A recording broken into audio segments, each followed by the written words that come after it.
Perjalanan menuju kebebasan, sebuah kisah tentang hijrah Nabi Muhammad dari Mekah ke Madinah. Kala itu, mayoritas kaum kafir Quraisy sudah jelas tidak bersedia menerima dakwah Rasulullah dan bahkan meningkatkan penindasan yang dilakukan oleh kaum kafir Quraisy untuk menghancurkan dakwah Islam. Situasi ini bisa amat berpengaruh pada efektivitas dakwah jika terus dilanjutkan di Mekah.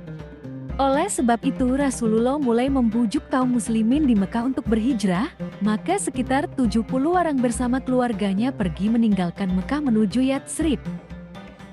Ketika menyadari hijrahnya kaum muslimin Mekah, para kaum Quraisy menganggap itu sebagai ancaman yang serius sebab khawatir di bawah kepemimpinan Rasulullah Shallallahu Alaihi Wasallam penduduk Yatsrib akan menyerang Mekah atau memotong jalur perdagangan mereka ke Syam.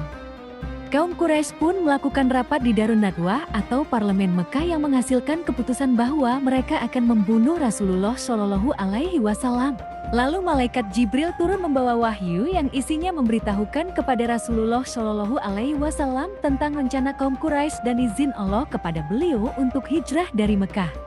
Pada malam harinya, Rasulullah Shallallahu Alaihi Wasallam memberikan perintah kepada Ali bin Abi Thalib untuk tidur di tempat beliau tidur. Selanjutnya Rasulullah Shallallahu Alaihi Wasallam dan Abu Bakar keluar melalui pintu kecil celah kecil di belakang rumah Abu Bakar pada malam hari hingga tembus ke Gua Sur yang menuju ke arah Yaman. Pada hari ketiga, keheningan terdengar suara sekelompok laki-laki yang semakin mendekat ke arah mulut gua, tetapi mereka tidak melihat apapun di gua sebab Allah menganugerahkan mukjizat kepada nabinya untuk memuliakannya, padahal para pelacak tersebut hanya beberapa langkah lagi dari lokasi Rasulullah. Rasulullah Shallallahu Alaihi Wasallam dan Abu Bakar melanjutkan perjalanan mereka. Kini telah sampai di Kuba yang terletak di pinggiran Yatsrib. Di sana mereka menginap beberapa hari. Kemudian disusul oleh Ali bin Abi Thalib, beliau mendirikan masjid di Kuba dan sholat di dalamnya. Ialah masjid pertama yang didirikan atas pondasi takwa setelah kenabian. Di hari yang terik terdengarlah suara riuh sorak-sorai kegembiraan dan pekik takbir di perkampungan Bani Amr bin Auf. Mereka menyambut rombongan Rasulullah Shallallahu Alaihi Wasallam. Penduduk beramai-ramai menawarkan untuk menginap di rumah mereka, namun Rasulullah Shallallahu Alaihi Wasallam membiarkan untanya untuk memilih, dan unta itu berjalan sampai di depan pintu Abu Ayyub.